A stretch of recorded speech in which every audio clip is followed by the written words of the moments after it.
তো বিসিএস নিয়ে একটা কথা বলা হয় আর কি ডক্টরদের ব্যাপারে, বিশেষ করে যারা ডাক্তার হিসেবে বিসিএসে যান তাদেরকেও কিছুটা অবমূল্যায়ন করা হয় বিভিন্নভাবে। তো একটা কথা প্রচলিত আছে যে বিসিএস চাকরিটা ডাক্তারদের জন্য খুবই অ্যাভেলেবল এবং তারা পরীক্ষা দিলেই হয়। এবং আমি তো প্রাইভেট সেক্টরে কাজ করি, আমি বিসিএস দেই নাই। অ্যান্ড ইভেন এই সময়ও আমার সাথে যদি কারো দেখা হয় আমাকে সে জিজ্ঞেস করে যে তোমার কি বয়স আছে, তুমি কি আবার পরীক্ষা দিবা বা বিসিএস দিতে পারবা কি না। তো বিসিএস যে ডাক্তারটা দিচ্ছে সেই ডাক্তার কি বিসিএস দিলে হয়ে যাচ্ছে নাকি এটার পেছনেও তার অনেক সময় নষ্ট হয়? না, ডেফিনেটলি সেখানে অনেক সময়ের প্রয়োজন হয়। এবং আসলে আমাদের দেশের বিসিএসের যে সিস্টেমটা, এখানে একজন ডাক্তারের তার মেডিকেল স্কিল অ্যাসেস করে যতটুকু না তাকে আসলে চাকরিতে রিক্রুট করা হয়, তার চেয়ে বেশি তার জেনারেল নলেজ বা অন্যান্য সেক্টরের নলেজটাকে অ্যাসেস করা হয়। যার ফলে যেটা হয়, যেই সময়টা সে তার স্পেশালিটি অনুযায়ী বা তার মেডিকেল নলেজটা ইমপ্রুভ করতে পারতো, সেই সময়টা তাকে হয়তো বাংলা, ইংরেজি, সাহিত্য পড়ে তাকে ওই সময়টা হচ্ছে ওইদিকে তাকে ডেডিকেট করতে হচ্ছে। তাহলে আমরা কিন্তু এখান থেকেও একটা কোয়ালিটি টাইম হারিয়ে ফেলছি। তো বিসিএস দেওয়া না দেওয়াটা একজন ডাক্তারের চয়েস, হ্যাঁ, সে কোন সেক্টরে কাজ করবে।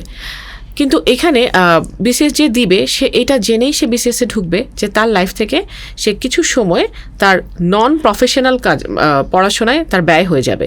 এবং শুধু বিসিএস দেওয়াও না, আপনি যদি ধরেন একটা বিসিএসের সার্কুলার হওয়া থেকে শুরু করে প্রিলিমিনারি পরীক্ষা, written examination, viva, health check up, verification, এই প্রত্যেকটা স্টেজ পার হয়ে একজন ডাক্তারের কিন্তু মিনিমাম 2 থেকে 3 বছর লেগে যায়। হ্যাঁ, লেগে যায় স্পেশাল বিসিএসের কেসগুলো ছাড়া, যে তাকে তার চাকরিটা শুরু করতে।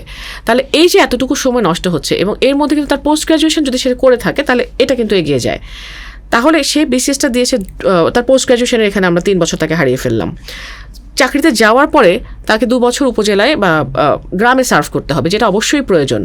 সে সেখানে সার্ভ করছে। তারপর যখন সে আসলে মেইন স্ট্রিম হসপিটালগুলোতে আসছে বা তার স্কিল বাড়ানোর যে সুযোগটা সে পাচ্ছে, ততদিনে কিন্তু জীবন থেকে অনেকখানি সময় চলে গেছে। এর মধ্যে জীবনের অন্যান্য দায়িত্ব বাড়ছে। তখন আসলে ইভেনলি ডিস্ট্রিবিউট করা নিজের পড়াশোনার প্রতি নিজের দায়িত্বটুকু, সংসারের প্রতি দায়িত্বটুকু, এটা ডাক্তারের জন্য চ্যালেঞ্জিং হয়ে ওঠে। আপনি কি মনে করেন যে এক্সিস্টিং কারিকুলামে রেগুলার বিসিএসগুলো হয়, ডক্টরদের জন্য আসলে এটা দরকারি? ডক্টরদের বিসিএসের প্যাটার্নটা কি ডিফারেন্ট হতে পারে না? অবশ্যই ডাক্তারদের বিশেষ প্যাটার্নটা আলাদা হওয়া জরুরি। যদি এখানে আসলে কর্তৃপক্ষ মনে করেন যে ডাক্তারদেরকে আসলে বিসিএসটাকে একটা অ্যাডমিনিস্ট্রেটিভ একটা সেক্টর, তো সেখানে একজন ডাক্তারকে যদি আমরা একজন অ্যাডমিনিস্ট্রেটর হিসেবে দেখতে চাই, তাহলে সেটার জন্য একটা আলাদা পাথওয়ে থাকতে পারে যে এই ডাক্তাররা অ্যাডমিনিস্ট্রেটিভ প্রসেসে আসবেন, তাদের জন্য আলাদা এই পরীক্ষাগুলো অ্যাপিয়ার করতে হবে। আদারওয়াইজ যেই ডাক্তার ক্লিনিক্যাল সেক্টরেই থাকতে চান বা একাডেমিক সেক্টরেই থাকতে চান, তাদের জন্য, এটা আমার ব্যক্তিগত মতামত, আমার অনেক ডাক্তারই আমার সাথে একমত হবেন, যে তাদের জন্য আসলে সর্বোত্তম হচ্ছে যে তাকে তার প্রফেশন অনুযায়ী, তার এডুকেশনাল ব্যাকগ্রাউন্ড অনুযায়ী তাকে স্কিলড করা। হ্যাঁ, আমি একটা জিনিস খেয়াল করেছি, আমি যখন পোস্ট গ্রাজুয়েশন করছিলাম, তো আমি তো বিসিএস দেই নাই এবং আমার পাশাপাশি অনেকেই বিসিএস পরীক্ষা দিচ্ছিল, প্রস্তুতি নিচ্ছিল। তো এমবিবিএস পাস করার পরে একটা স্টুডেন্ট, সে বিসিএস দিচ্ছে না, সে পোস্ট গ্রাজুয়েশনে আসছে এবং সে বিশেষজ্ঞ হওয়ার জন্য পড়াশোনা করছে। আবার প্যারালালি আরেকটা স্টুডেন্ট হয়তো বিসিএস জন্য ট্রাই করছে। এরকম চিত্র অনেক, যে পোস্ট গ্রাজুয়েশন শেষ হয়ে গেছে কিন্তু সে এখনও বিসিএসে এন্ট্রি করতে পারে নাই, সে চেষ্টা করে যাচ্ছে, পরীক্ষা হচ্ছে, রেজাল্ট হচ্ছে, ডিলে হচ্ছে, সবগুলো মিলিয়ে। তো আলটিমেটলি ডাক্তারদের, তাদের কাজটা তো একেবারে ডিফারেন্ট এবং তারা সারা জীবনই মোটামুটি এই প্রফেশনেই থেকে যাবে যারা থাকবে।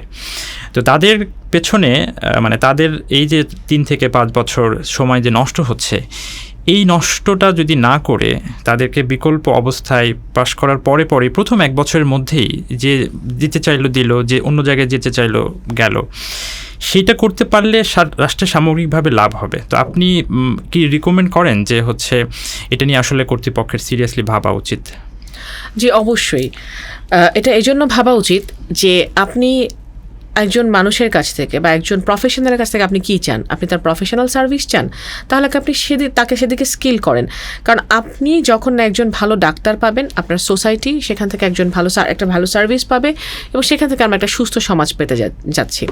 অন দ্য আদার হ্যান্ড, আপনি যদি ভালো অ্যাডমিনিস্ট্রেটর চান এবং সেটা যদি আপনি ডাক্তার থেকেই চান, তাহলে সেখানে অনেক ডাক্তারই থাকবেন যারা অ্যাডমিনিস্ট্রেটিভ সার্ভিসে যেতে ইচ্ছুক, আপনি সেখান থেকে রিক্রুট করে নেন।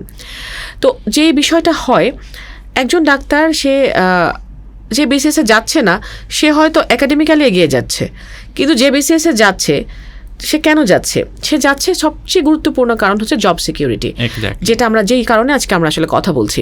তাহলে এই জব সিকিউরিটি তাকে বিসিএস যেটা দিচ্ছে, নন বিসিএস জবগুলো সেটা দিচ্ছে না।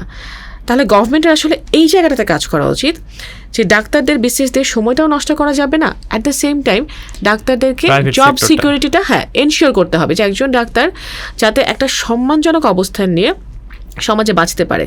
তাকে যাতে তার চাকরির বাইরেও অনেক বেশি সময় তার চেম্বারে বলেন বা অন্য কিছুতে ইনভেস্ট করতে না হয়, যাতে তাকে হ্যান্ডসাম ইনকাম করতে হলে, তাকে সোসাইটিতে তার স্ট্যান্ডার্ড অনুযায়ী চলতে হলে তাকে যাতে আসলে অনেকখানি সময় নষ্ট করে ফেলতে না হয়। এক্স্যাক্টলি।